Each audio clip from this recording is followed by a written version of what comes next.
27페이지 가겠습니다. 업무에 관한 제 진도가 조금 느린데 한 40분씩 한 2번 정도 하면 될 것 같아요. 부작위에 의한 업무방해죄가 성립될 수 있는가에 대한 문제인데, 언뜻 보시면 부작위에 의한 업무방해죄가 성립될 수 있는 것처럼 보입니다. 근데 업무방해죄가 성립되지 않는 사안인데 왜 그러냐면, 두 번째 줄 끝에 가시면 건축 자재를 치우지 않고 공사 현장을 막는 방법으로 신축 공사 현장 앞에다가 자재를 그대로 쌓아두었던 사건인데, 판례는 이제 어떻게 해석을 했냐면, 갑이라는 사람이 어떤 자재 자체를 쌓아두었다 할지라도 의도적으로 쌓아둔 게 아니라 공사가 진행되는 과정에 있어서 그 자재를 거기에 쌓아둔 거고, 공사가 끝나고 난 다음에 단순하게 치우지 않는 것에 불과한 것이기 때문에 의식적으로 업무를 방해한다는 인식을 가지고 했다라고 볼 수가 없어서 부작위에 의한 업무방해죄에 대한 성립을 부정을 시켰던 사안입니다. 언뜻 보시면 될 것처럼 보이지만 안 되는 사안이기 때문에 간단하게 키워드만 따시고요. 결론만 기억을 하시면 되겠습니다. 업무방해죄는 쉬운 단어니까 넘어가겠습니다. 14, 15, 16 중요한 판례다. 그리고 제가 W에서 분명 한번 언급을 하면서 뭐라고 이야기했냐면, 진료 수가에 대한 문제를 체크를 해두어라. 최신 판례가 있으니까 나중에 뒤에 가서 다시 한번 더 말씀드리겠다 하고 제가 넘어간 게 있어요. 그래서 이제 14, 15, 16번에 대한 문제인데, 요양급여를 청구하는 경우에 대한 문제하고 자동차 보험 진료 수가에 대한 문제를 청구해가지고 지급을 받는 경우를 나누어야 됩니다. 우리가 지금까지 공부했던 판례, 그리고 지금까지 기출되었던 판례는 비의료인이, 즉 적법하게 개설되지 않은 의료기관이 요양급여 등을 청구하게 되면 그것이 기망이 인정이 되기 때문에 사기죄가 성립된다. 그리고 초과 보험 상태를 야기해가지고 보험금을 초과 신청하는 것도, 청구하는 것도 기망에 해당이 되고 사기죄가 성립이 된다. 하지만 실제 이 사안은 사실관계는 매우 흡사합니다. 갑이라는 사람은 역시 의사가 아니에요. 사무장 사건입니다. 갑이라는 의사 면허가 없는 사람이 실제 의사들을 고용을 해가지고 적법하지 않은 의료기관을 개설을 했고요. 그리고 난 다음에 환자들을 진료를 하고 난 다음에, 그리고 요양급여를 청구를 하고 진료 수가를 청구해가지고 돈을 받았던 사건이에요. 실제로 적법하지 않은 의료기관이 공단에다가 요양급여를 청구하는 것은 기망이 되겠지만, 자동차 사고를 당한 피해자들이 실제 의사한테 진료를 받았고 치료를 받았다면 자동차 보험과 관련되어 있는 진료 수가 자체는 보험회사에서 당연히 지급해야 되는 돈이라고 봐야 되기 때문에 기망이 아니라 사기죄가 성립되지 않는다는 거예요. 그래서 나누어서 문제를 풀어야 됩니다. 그럼 14번 지문 가시면 세 번째 줄에 요양급여 비용을 청구, 거기에 밑줄 당연히 이건 사기죄가 되고요. 기존에 있던 법리 그대로니까.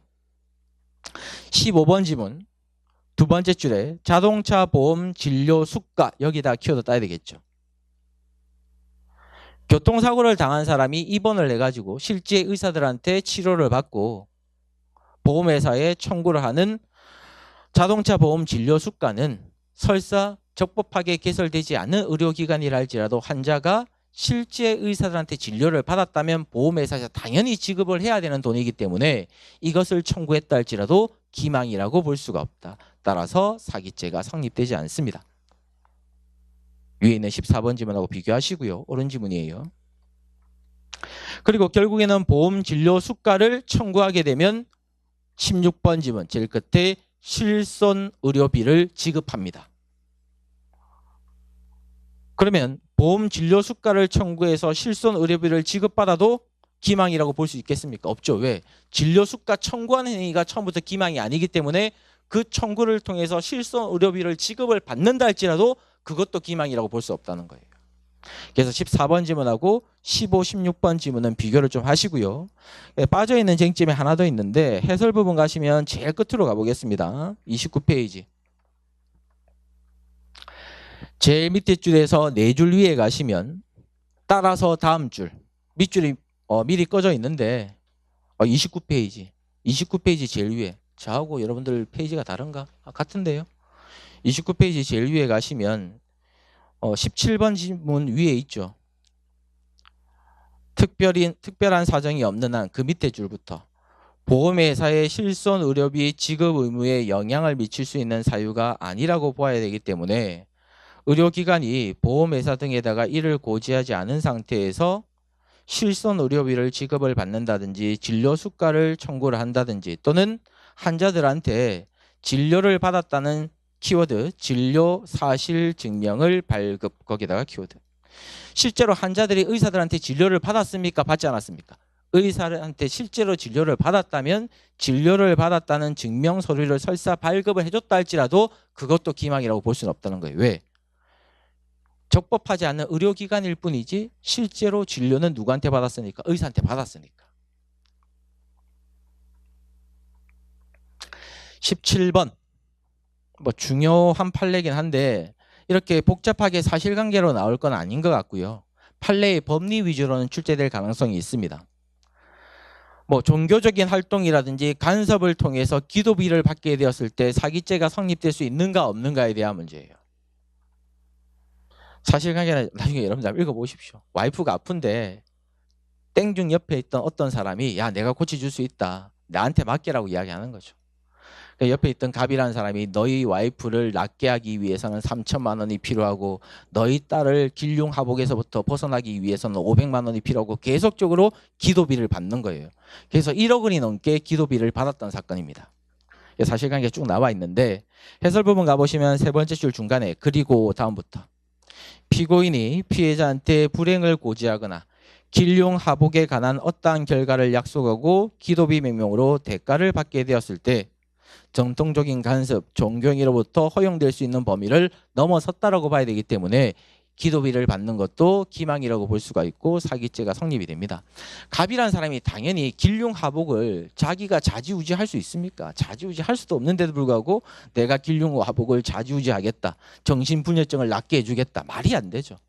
당연히 사기죄가 성립이 되겠죠. 18번. 자, 18번은 사안, 사실관계만 다를 뿐이지 여러분들이 기존에 알고 있던 판례의 법리를 그대로 적용하면 돼요. 사기죄에 있어서 손해 발생은 요건입니까? 요건이 아닙니까? 요건이 아니에요. 대가관계 공제합니까? 공제하지 않습니까? 공제 안 해요.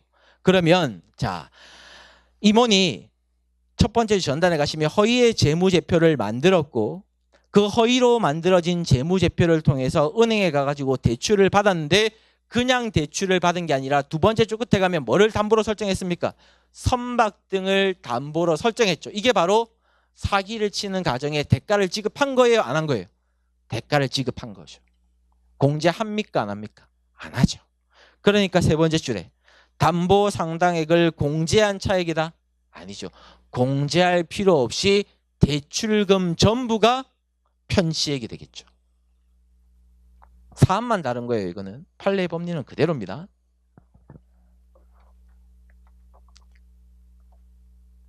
19번 19번 판례도 사안만 다를 뿐이지 판례의 법리는 동일해요.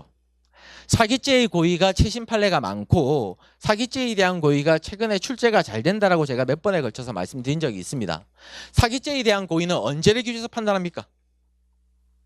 사기죄에 대한 판단 행위 당시를 기준해서 판단해요. 내가 어떤 말을 할 당시에 변제할 의사가 있었는가, 변제할 능력이 없었는가, 그 여하에 따라서 기망이 될 수도 있고 안 될 수도 있는 거예요. 제가 어떤 이야기를 할 때는 변제 의사가 있고 변제 능력이 있었는데 나중에 가다한 채무 부채 등으로 인해서 변제를 못하게 되면 민사상 채무 불이행에 대한 문제만 인정이 될 뿐이지 형법상의 사기죄는 성립이 될 수가 없습니다. 그렇기 때문에 사기죄에 대한 고의는 언제? 기망이라는 행위를 할 당시에 의사를 기준해서 판단해 보는 거죠. 그러면 19번 지문 가보시면 갑은 은행에 대출을 신청했는데 P라는 은행에만 대출을 신청한 게 아니라 다른 은행에도 벌써 대출을 신청했던 거예요. 이중으로 지금 대출을 신청하고 있는 사안입니다. 그러니까 P라는 은행에서 물어봐요. 야, 우리 은행에만 대출을 신청했어요. 다른 은행에는 신청한 게 없습니까? 라고 물어보니까 갑이 예, 없습니다. 저는 P라는 은행에만 대출을 신청했습니다라고 이야기했고 그 이야기를 믿고 P라는 은행에서 대출을 해줘버린 거죠. 그런데 알고 보았더니 갑이라는 사람은 과도한 빚이 있었기 때문에 네 번째 줄 가시면 뭐라고 되어 있습니까? 프리워크아웃이라고 되어 있죠. 프리워크아웃이 무엇이냐면 일종의 회생 절차예요. 과도한 채무를 가지고 있는 사람한테 채무를 면제시켜주는 제도가 워크아웃입니다. 그러면 결국에는 갑이라는 피고인은 처음부터 대출을 받을 때부터 갚을 능력이 있었다는 말이 없었다는 말이 없었다는 말이에요. 그러니까 판례가 이 사안에서 돈을 빌려놓고 나중에 프리 워크아웃을 신청하게 되는 것은 처음부터 갚을 능력이 되지 않는데도 불구하고 대출을 받았다고 봐야 되는 것이기 때문에 사기에 대한 고의가 인정이 되기 때문에 사기죄가 성립된다는 거예요.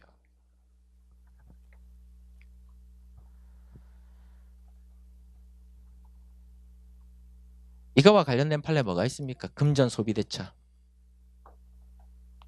돈을 빌렸는데 채무불이행, 채무지체가 충분히 예상될 수 있는 경우에는 사기죄의 고의가 없다. 계속적 거래관계라든지 친족관계에 있어서 변제지체에 대한 문제를 예상할 수 있는 경우에 사기죄에 대한 고의가 없다. 관련된 판례지만 비교 판례죠.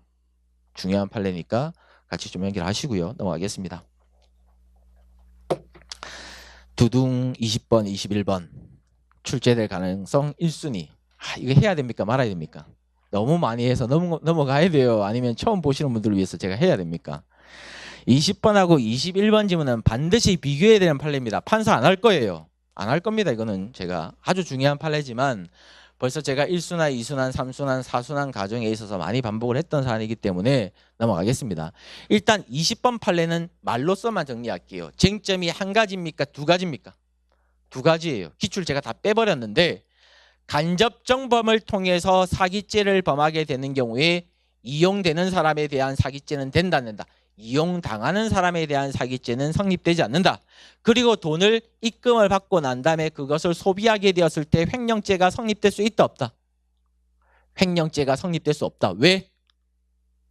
위탁관계가 없으니까. 위탁관계가 없으니까.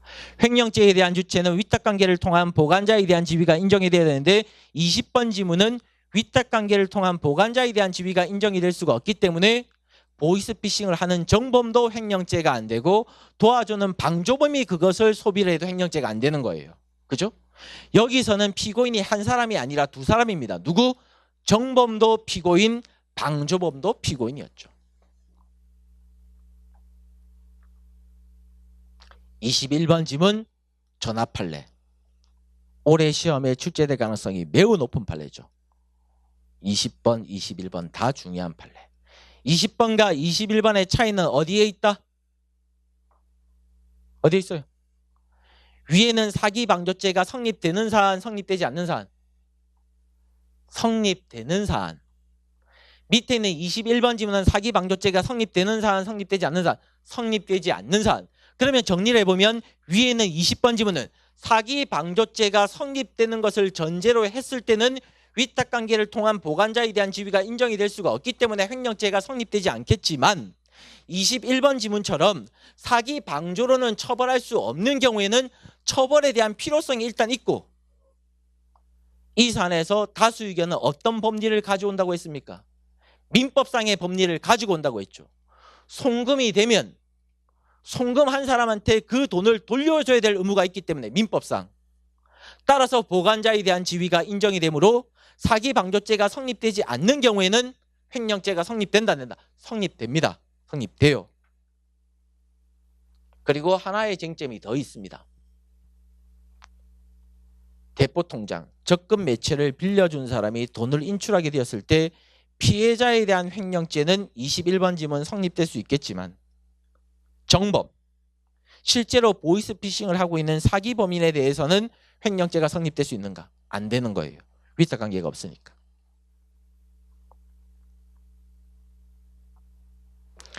그래서 해설 부분에 엄청 장황하게 적시가 되어 있습니다. 왜 그러냐면 이제 다수 의견에 대한 문제도 넣어두었고 여러분들이 조금 마인드 넓히라는 의미에서 여러 가지 법리를 다 넣어뒀는데 수험 적합적인 부분은 사기방조죄가 성립되지 않는 이상은 횡령죄가 성립될 수 있다는 것만 기억하면 돼요. 어떤 법리에 따라서 돌려줘야 될 의무가 있는 경우에 따라서 보관자가 인정된다는 거죠. 중간 생략형 명의신탁의 법리를 여기다가 가져다 쓰면 안 됩니다. 그거는 다수 의견에 대한 주장이 아니라 소수 의견에 대한 별개의 의견에 대한 주장이에요. 별개의 의견에 대한 주장. 넘어갑시다. 22, 23번 W 지문에 제가 추가하라고 말씀드렸죠. 이게 어떤 사건입니까? 갑은 총책, 을은 중간 관리자, 병은 자금을 담당하는 사람 또는 전화를 하는 사람, 정이라는 사람은 인출하는 사람, 즉 갑을 병정이 모여가지고 보이스피싱 조직을 만들었다. 이러한 보이스피싱 조직을 만드는 게 뭐에 해당이 되고 범죄단체 조직에 해당이 되고 그 활동으로서 무엇을 한다? 전화를 걸어가지고 보이스피싱 사기죄를 범하고 있죠. 이러한 경우에 갑을 병정한테 범죄단체 조직죄와 사기죄가 별죄가 성립될 것인가 일죄가 성립될 수 있는가에 대한 문제가 쟁점입니다. 범죄단체 조직죄는 사회적 법익에 대한 문제고 사기죄는 개인적 법익에 대한 문제고 양죄의 구성요건 요소가 다르고 보호법익이 다르기 때문에 법조 경합 관계는 인정이 될 수가 없기 때문에 항상 별죄, 일죄, 별죄 중요한 판례입니다. 따라서 22번 질문 가시면 범죄단체를 조직하고 사기범죄를 하는 게 뭐에 해당이 돼요? 활동에 해당이 될 것이고 그런데 범죄단체 조직과 활동은 포괄해서 일죄 맞습니까? 아닙니까? 포괄해서 일죄죠. 그건 W 지문에 있죠. 범죄단체에 조직을 하고 가입을 하고 활동을 하는 것은 전체적으로 포괄해서 일죄. 근데 그 과정에 사기죄를 범하는 것은 별죄, 실경. 다시 23번 지문 제일 끝에 독립한 행위고 별죄를 구성한다. 옳은 지문입니다. 24번 배임에 대한 죄. 자, 24번 사안 자체는 제가 한두 번 설명드린 적이 있습니다. 제가 굳이 이 판례를 넣어둔 이유가 어디에 있냐면 사실관계를 기억하기 위해서 넣어둔 게 아니라 해설 부분에 있는 판례의 법리를 기억하라고 넣어둔 거예요. 배임죄는 위헌범입니까? 위헌범이 아닙니까? 위헌범입니다. 그런데 교수님들이 평석을 하시길 최근 판례의 입장은 추상적 위헌범으로 해석을 하는 게 아니라 구체적 위헌범으로 해석하시는 교수님들이 더 많아요. 왜? 판례가 어떤 표현을 쓰니까? 그냥 위험이 아니라 손해 발생이 인정이 되기 위해서는 구체적인 위험성 정도까지 인정이 되었을 때만 손해 발생이 인정이 되기 때문에 구체적 위험범으로 해석을 하시는 거예요. 그럼 결국에는 손해 발생에 대한 문제는 법률적 관점에서 판단할 것이 아니라 경제적 관점에서 판단해야 될 것이고 법인한테 실제 손해가 일어나는 경우뿐만 아니라 손해가 일어날 수 있는 위험성도 포함이 되는데 여기서 말하는 위험성은 어떤 위험성? 구체적인 위험성 정도까지 일어나게 되었을 때만 손해 발생이 인정이 되는 거죠. 그런데 제일 밑에 줄을 가시면 항소심 계속 중 재판이 확정됐다 안 됐다? 안 됐다는 거죠. 그러면 결국에는 사료회사, 배합회사한테는 얼마만큼의 손해가 일어났다는 점이 증명이 된다 안 된다? 안 되는 거죠. 실제로 영업사원이 자기 마음대로 사료를 팔았죠. 싼 가격에 할인율을 적용해가지고. 그래서 결국엔 회사 측에 손해가 일어난 건 맞는데 어느 정도까지 위험성이 있는지는 아직 모르는 거예요. 왜? 확정이 안 돼버렸기 때문에. 그래서 결국에는 배임죄가 성립된다 안 된다? 안 되는 거죠. 그래서 이 사안이 중요하다기보다는 해설 부분에 있는 1번 요지, 판례의 법리, 구체적인 위험 있는 정도까지 이뤄야 되고 단순하게 가능성이 있는 거 가지고는 부족하다. 이게 중요하죠. 최근에 잘 나오고 있는 판례의 법리이기 때문에. 사안도 당연히 기억하시면 좋고요. 25, 26, 27, 28 역시 손해 발생에 대한 문제입니다. 손해 발생 중에서도 손해액을 어떻게 계산할 것인가에 대한 문제예요. 회사의 대표이사가 용역비를 지급을 할 겁니다. A라는 사람한테 용역비를 지급을 할 건데 적정한 가격보다 허위로 부풀려 가지고 용역비를 지급하는 거예요. 예를 들어서 갑이라는 윌비스 고시학원의 대표이사가 용역비를 100만 원만 지급을 하면 되는데 용역비를 1000만 원 지급하는 거예요. 그럼 회사한테 얼마만큼의 손해 발생이 일어나는 겁니까?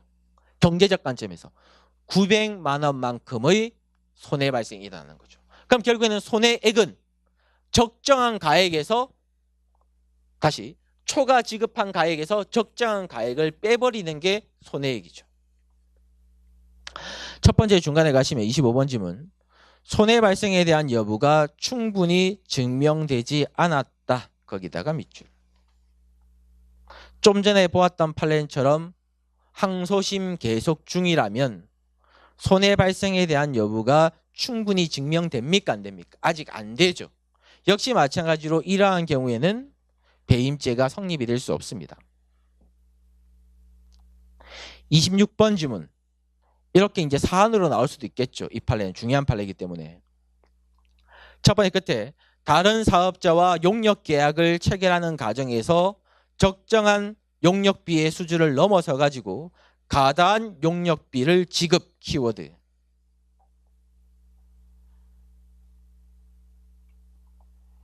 용역비의 키워드를 맞춰가지고 사기죄하고 헷갈리면 안 됩니다.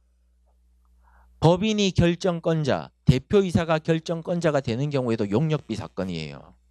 무조건 용역비의 키워드 맞추면 안 돼요. 사안이 다른 문제입니다. 우리가 사기죄에서 공부했던 용역비 사건은 법인이 기망행위자인 겸 피기망자가 돼버리는 사건이 사기죄에서 말하는 용역비 사건이고, 여기서 말하는 용역비 사건은 배임죄에 대한 문제예요. 용역비를 과다하게 지출한 문제. 이러한 경우에 세 번째 줄 가시면 통상 지급해야 되는 용역비하고 적정한 수준의 용역비 사이에서 결국에는 차액 상당액을 뭘로 볼 수 있다? 손해액으로 볼 수 있다는 거죠. 초과 지급한 돈하고 원래 지급해야 되는 적정한 수준의 용역비 사이의 차액이다. 27번 첫 번째 앞에 손해 발생이 증명됐다, 증명되지 않았다. 증명된 이상이에요. 손해가 있다는 건 그럼 증명됐다는 거예요, 안 됐다는 거예요? 구체적인 위험성 정도까지의 손해가 있다는 건 일단 증명된 거예요. 그러면 일단 손해 발생에 대한 문제는 위험성만 있으면 바로 성립이 돼버리기 때문에 배임죄에 대한 성립에 영향을 미치지 않습니다. 배임액이 100만 원이든 1000만 원이든 어차피 배임죄는 되는 거예요. 그러면 제일 끝에 구체적으로 손해액이 얼마인지 산정되지 않는다 할지라도 일단 배임죄는 성립이 돼버리는 거고, 28번은 여러분들이 한번 읽어보시면 될 것 같고 넘어갑시다. 자, 29번 부동산 이중매매 매우 중요한 판례지만 기존에 있던 판례의 법리하고 그대로 동일합니다. 하지만 저는 합의체 판결이 나왔기 때문에 최근에 이 판례가 출제가 잘 돼요. 잘 됩니다. 그래서 기존에 있던 판례 법리 그대로 문제를 푸시면 되고요. 타인의 사무처리자 인정된다 안 된다? 인정이 되고 이중으로 매매하게 되면 배신행위가 인정이 될 수가 있기 때문에 배임죄가 성립됩니다. 그래서 뭐 사실관계 이런 것들 굳이 읽지 마시고요. 시간 없으신 분들은 뒷페이지 가시면 관련 기출을 제가 두 가지를 넣어 두었죠. W 지문에도 있는 거예요. 있는 거니까 여러분들이 이 지문만 기억을 하시거나 막히는 분이 있는 경우에만 위에는 해설 부분만 간단하게 참고하시면 됩니다. 중요하지만 넘어갈게요. 이 판례는. 자, 이제 위에 있는 이중매매가 중요하니까 밑에 있는 30번도 중요해요. 말이 안 되는 것 같다고? 말이 돼요. 일단 별표 해봐봐. 위에 있는 이중매매가 중요하니까 30번이 중요해. 무슨 개소리냐가 아니라 판례가 이 증여 사건에서 이 지금 30번 증여 사건에 대해서 이중매매에 대한 법리를 그대로 가져와서 30번을 판시하시는 거예요. 그러니까 이 30번의 결론에 대한 토대는 기초는 29번을 통해서 30번이 나오는 거예요. 그렇기 때문에 이 30번은 29번을 알아야 30번을 푸는 거고 30번도 중요한 거죠. 이게 증여 사건인데 어떤 판례하고 비교해야 됩니까? 우리 W 지면에 구두로 한 증여 있어요, 없어요? 없다고? 표정이 없는 표정인데. 구두로 한 증여 우리 설명했습니까? 안 했습니까? 했어요. 구두로 한 증여 같은 경우에는 당사자 일방이 해지할 수 있다 없다? 없다고? 내가 민법을 잘못 알고 있나? 있다고. 그렇기 때문에 증여자가 타인의 사무처리자가 인정이 되지 않습니다. 그렇기 때문에 배임죄가 안 돼요. 하지만 지금 이 지문은 구두입니까? 서면입니까? 서면이죠. 서면. 서면에다가 동그라미를 딱 쳐두시고 첫 번째 앞에 서면으로 부동산 증여의 의사표시를 한 증여자. 갑이 A한테 목장 등을 죽였다라고 증여로 의사표시를 한 거예요. 구두로 한 게 아니라. 그러면 서면으로 하게 되는 경우에는 당사자 일방이 자기 마음대로 해결할 수 있습니까? 없습니까? 없어요. 이러한 경우에는. 구두하고 비교를 해야 되겠죠. 그렇기 때문에 증여자는 타인의 사무처리자가 인정이 되는데 그 부동산을 증여하지 않고 다른 사람한테 처분을 해버린다든지 배임행위를 해버리면, 즉 부동산 이중매매와 마찬가지로 배임죄가 성립된다는 게 판례 입장인 거예요. 어떤 법리를 가져와서? 부동산 이중매매 법리를 그대로 가져와서. 그래서 첫 번째 끝에 계약이 취소되거나 해제되지 않는 이상은 증여자는 수증자한테 넘겨줘야 될 의무가 있다 없다? 있다. 이게 바로 뭐? 타인의 사무처리자. 끊으시고. 그런데 이전하지 않고 네 번째죠. 전단. 제3자한테 처분. 이게 배신행위. 그러면 뭐가 된다? 배임죄가 성립한다. 기존에 있던 판례하고 비교해야 됩니다. 중요한 판례예요. 배임수재죄 32, 33. 배임수재죄의 기수는 언제죠? 재물 또는 재산상의 이익을 취득했을 때입니다. 배임수재죄하고 배임죄의 차이는 어디에 있습니까? 타인의 사무처리자라는 문구 자체는 같겠지만 배임죄에서 말하는 타인의 사무처리자는 재산을 관리해주고 보존해주는 사람을 말하는 거고, 배임수재죄에서 말하는 타인의 사무처리자는 일체의 사무처리자를 의미한다는 점에 있어서 양자의 차이가 있고, 그리고 배임수재죄는 배임죄하고는 다르게 손해 발생이 요건이 아닙니다. 손해가 일어나지 않는다 할지라도 재물이라든지 재산상 이익을 취득하는 순간, 다른 말로 실질적인 처분 권한을 획득하는 순간부터 바로 배임수재죄가 성립이 돼버려요. 이게 쟁점이죠. 그러면 32번 지문. 첫 번째 중간에 증제자로부터 돈이 입금된 계좌, 예금 통장이나 인출할 수 있는 현금카드, 신용카드를 교부받았다. 여기까지가 키워드죠. 그러면 마음만 먹으면 자기 마음대로 뽑아쓸 수 있는 상태에 놓아져 버렸기 때문에 결국에는 현금을 취득한 거예요, 취득하지 않은 거예요? 현금을 취득해버린 거죠. 따라서 기수가 성립돼 버립니다. 사안, 사실관계 33번 지문. 골프장 건설공사를 총괄하는 사람이 부정한 청탁을 받고 중간에 1억 9,800만 원이 들어있는 예금 통장을 교부받았고 신용카드를 교부받았다. 밑줄. 실질적인 처분 권한을 획득했다, 획득하지 않았다? 획득해버렸어요.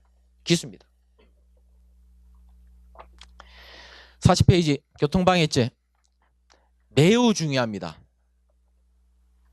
출제될 가능성 높아요.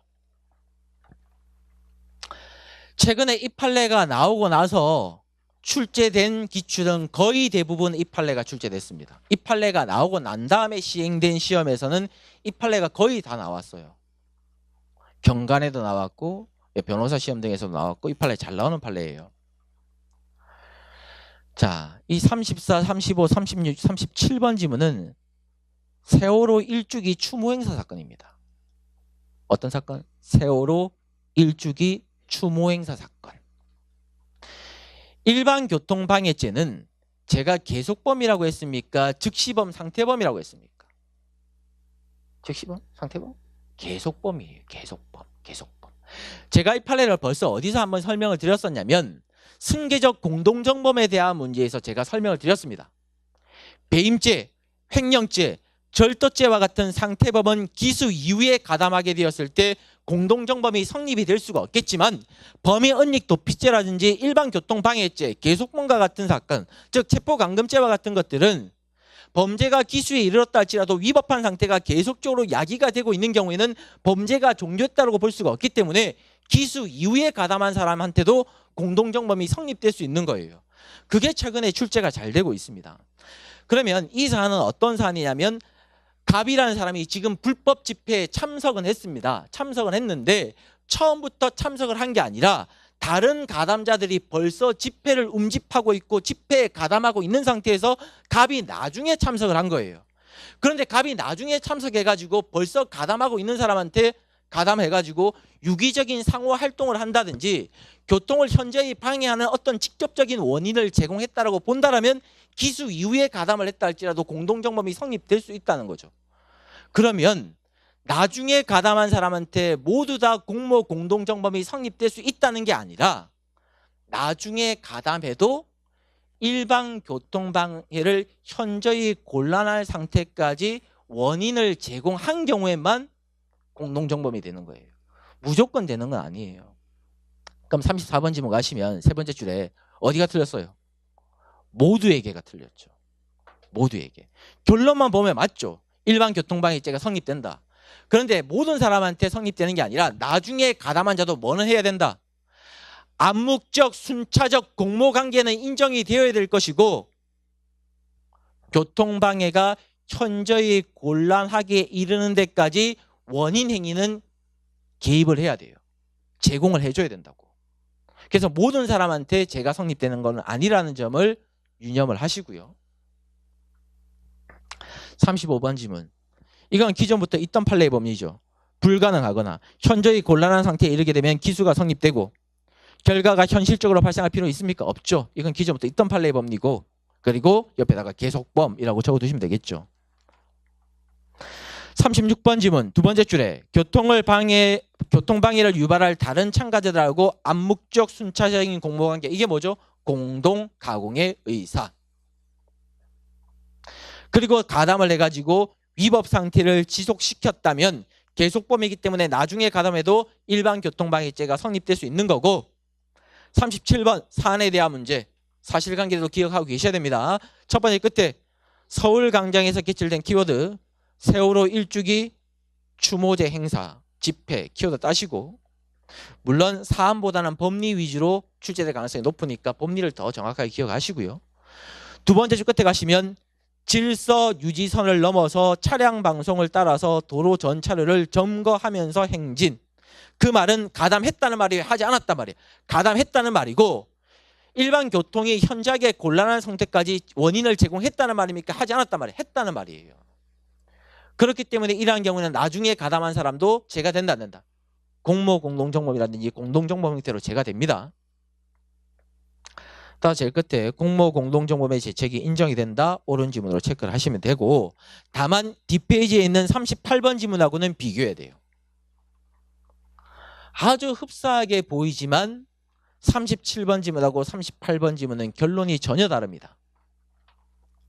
37번 지문은 세월호 추모제 사건이고 38번 지문은 민중 총걸기 대회 사건이에요. 민중 총걸기 대회 사건. 이 사건은 갑이라는 피고인이 가담을 한 건 맞지만 그 가담이라는 게 교통방해를 현저히 곤란할 상태까지 원인을 제공한 게 아닙니다. 즉 집회가 벌써 끝나버린 거예요. 다른 말로 일반 교통방해가 완벽하게 끝나버리고 난 다음에 가담을 하는 거예요. 지문을 가보시면 첫 번째 앞에 갑은 사전 집회에는 참가 안 했고 나중에 합류했는데 나중에 합류할 당시에는 두 번째 주실 앞에 도로 점거가 벌써 끝난 이후였고 이후에 동그라미. 두 번째 끝에 교통이 완전히 차단된 상태였다. 이게 키워드죠. 그럼 벌써 일반 교통방해죄는 기수에 이르렀고 끝나버렸다는 거예요. 그리고 난 다음에 나중에 가담을 했을 때는 안 되는 거예요. 현저히 곤란한 상태의 원인을 제공한 게 있습니까? 없죠. 이거는. 나머지 해설지에 있는 법리들은 기존에 있던 판례의 법리이기 때문에 굳이 여러분들이 주의 깊게 보실 필요 없습니다. 다 W에 있는 판례의 법리들이에요. 계속범에 대한 문제들만 여러분들이 주념을 좀 하시고요. 그 다음에 문서죄 딱 한 5분만 쉬고 40분만 더 하고 마치도록 하겠습니다. 한 8페이지, 한 10페이지 정도 남았는데 10페이지 안 남았죠? 10페이지 정도 남았는데 다 5분만 쉬고 할게요. 목이 좀 아파서.